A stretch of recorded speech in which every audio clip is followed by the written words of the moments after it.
Have you ever heard the term or phrase parthenogenic?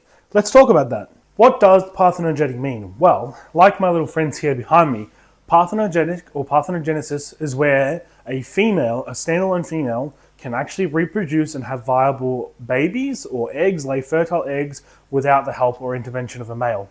Pretty cool. It's very common in a lot of stick insects, but also, like my buddies here behind you, the Bynoe geckos. These are a really cool Australian native species. They're a small species of gecko. They have both non-parthenogenic and parthenogenic forms, which makes them even cooler. So this is their little setup currently. Thank you again, like always, Tailored Nature for the ID plaques. Now this is their little setup. Now these awesome little guys were actually gifted to me by the Weird and Wonderful Oz.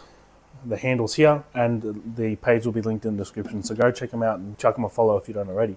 I've got an awesome group of 3 of them in here. Again, they are all females, and I do actually have the ability to have these guys lay fertile eggs in the near future once they're a little bit larger. They're still quite small at the moment. So this might be a little bit tricky to see because it's not wanting to be super cooperative, but there's one of my little girls right there.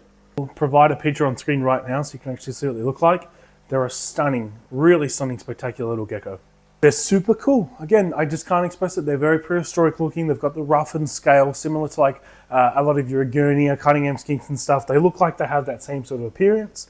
They're typically going to range about 10 to 12 centimeters in size. So another really cool species that we have here at Aussie Reptiles. Again, huge shout out to the Weird and Wonderful for providing us or gifting these to us. So that is the parthenogenic Bynoe gecko. So again, something a little bit different, very cool, and maybe a term that you've never heard. Let me know in the comments down below if you've heard of the word parthenogenic. Alrighty guys, thank you for watching. See you in the next one.